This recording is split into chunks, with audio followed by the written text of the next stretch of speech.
responsables seront le chef du centre de coordination pour l'édification du système démocratique.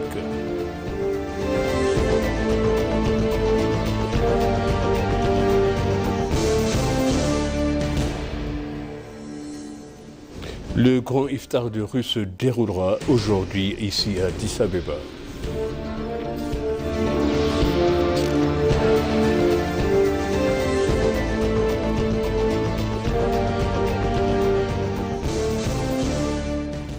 Bienvenue chers téléspectateurs CBC, c'est moi Zalal Mourkan avec le journal. Adam Farah, chef du centre de coordination pour l'édification du système démocratique, vice-président du Parti de la prospérité et vice-premier ministre, a exprimé les organisations de la société civile constituent des partenaires stratégiques irremplaçables dans la consolidation d'un système démocratique solide. Le vice-premier ministre Adam Farah a ouvert la 5e semaine des organisations de la société civile OSC à Addis Abeba, les qualifiant de partenaires irremplaçables. Grâce à la réforme législative de 2019, le nombre d'organisations a presque triplé en Éthiopie. L'autonomie reste le maître mot de cette édition. Pour la ministre de la Justice, Anna Arya Selassie, le renforcement des capacités des organisations est essentiel pour garantir la paix durable. L'objectif final porté par l'autorité des OSC ASOSO est l'exporter de modèles de dialogue et de l'échelle africain pour la favoriser une coopération régionale basée sur la transparence et la participation citoyenne.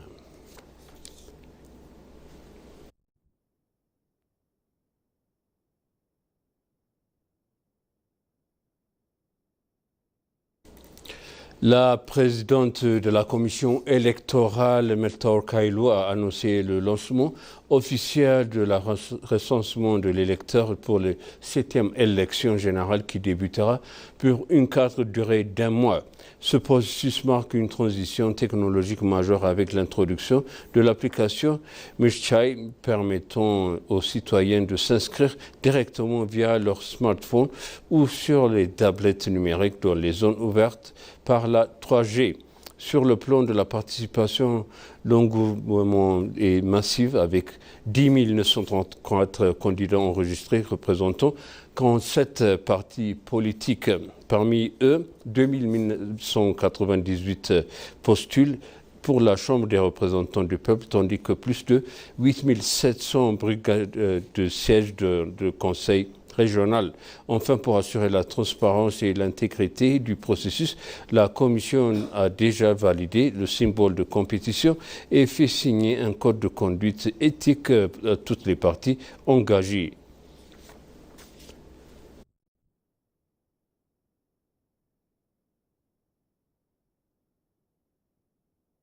L'adhésion de l'Éthiopie à la zone libre-échange continentale africaine, l'ECAF, marque un tournant historique pour l'économie nationale. Selon le secrétaire général de la Chambre de commerce, Kenenisa Lemi, cette intégration offre une opportunité sans précédent de transformer le paysage du commercial éthiopien. En supprimant les barrières traficaires et les obstacles administratifs à l'échelle du continent, les entrepreneurs locaux peuvent désormais exporter leurs produits bien au-delà de la frontière nationale. Sur le plan régional, l'Éthiopie a déjà franchi des étapes concrètes en lançant des échanges commerciaux dans le cadre du protocole pour le marchandise avec l'Afrique du Sud, le Kenya et la Somalie.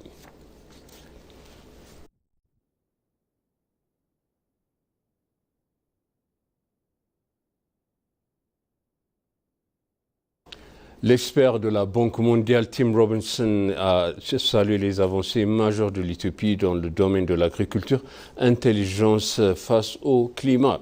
Face à une vulnérabilité accrue au choc climatique, le pays a réussi à bâtir une capacité solide en mise sur l'augmentation de la productivité tout en réduisant les émissions de gaz à effet de serre.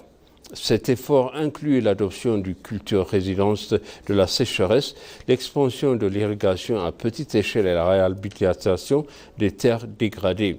L'initiative Green Legacy Heritage Fair est citée comme un modèle de succès que le pays voisin d'Afrique de l'Est et australe devrait suivre. L'objectif est de transformer ces réussites locales en un mouvement continental pour résilience agricole partagée. L'innovation et les solutions numériques sont présentées comme le levier indispensable pour moderniser un système d'énergie durable et optimiser la production agricole.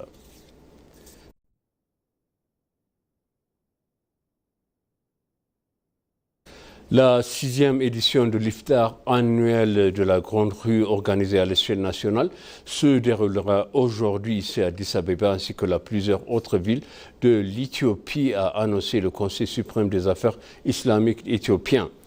Lors d'une conférence de presse consacrée à l'événement, le Conseil a indiqué que l'édition de cette année se tiendra sous le thème « Najashi pour la nation ».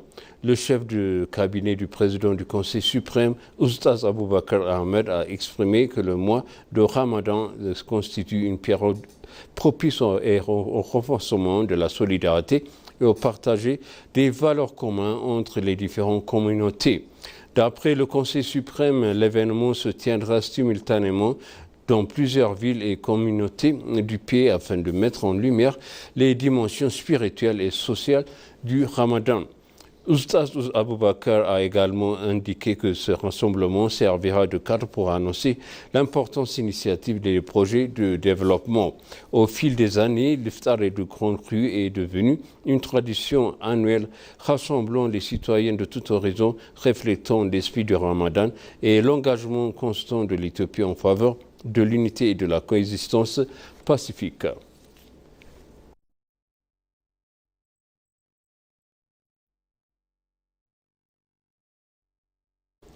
Le gouvernement japonais a conclu un accord de financement destiné à appuyer la construction du marché de fruits et de légumes réservé aux femmes entrepreneurs de la ville de Godé, située dans la zone de Shabelle, dans la région Somalie d'Éthiopie. L'accord de subvention sur le projet intitulé « Construction d'un marché de fruits et légumes pour les femmes à Godé » a été signé aujourd'hui par l'ambassadeur du Japon en Éthiopie, Shibata Hironi Rory, et Abdullahi Sultan Ali, directeur exécutif de l'association Développement Horn. Ce projet prévoit l'édification de 3 halles du ventre pour les fruits et légumes accompagnés par l'installation d'un système d'approvisionnement en eau et en électricité. Les infrastructures comprendront également les installations sanitaires composées de 2 pièces ainsi que des accès d'instinct pour les piétons et les véhicules afin de faciliter la circulation, de l'améliorer la condition d'hygiène au sein du marché. Une fois le projet achevé, environ 100 femmes entrepreneurs pourront commercialiser les fruits et légumes faits tout au long des années dans un cadre le plus sûr et mieux organisé, favorisant ainsi la stabilité de leurs revenus. Le projet de financement a ôté de 9,4 millions de biens dans le cadre du programme d'aide non remboursable au Japon pour le projet de sécurité humaine à la base GSGP. Depuis la création de ce programme en 1989, le gouvernement japonais a soutenu plus de 450 projets communautaires à travers l'Éthiopie.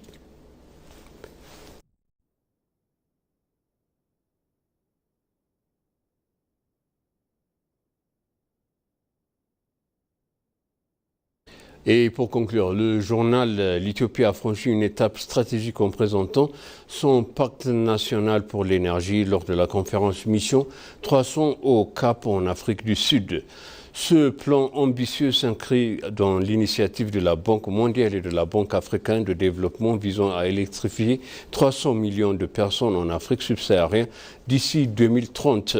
Pour l'Éthiopie, l'objectif est clair: atteindre au taux d'électrification de 75% pour raccorder 50 millions de citoyens supplémentaires et porter sa capacité de production à 14 000 MW, consolidant ainsi la statut des géants des énergies renouvelables. Le ministère de l'eau et de l'énergie, Habtamou Tafa, a détaillé une feuille de route reposant sur 5 piliers essentiels allant à l'expansion des réseaux électriques aux solutions de cuisson propres pour plus de moitié de la population. Ce pacte, déjà approuvé par le président Taye Asselassie, vise à transformer le secteur énergétique en un pôle d'attraction majeur pour les investissements privés grâce à la réforme structurelle profonde.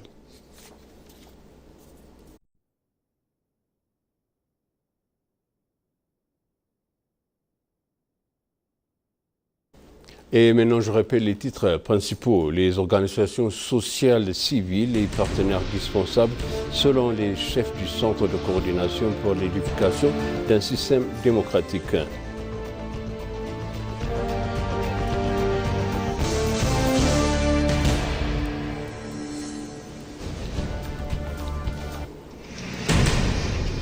Le grand iftar de rue se déroulera aujourd'hui ici à Addis Abeba.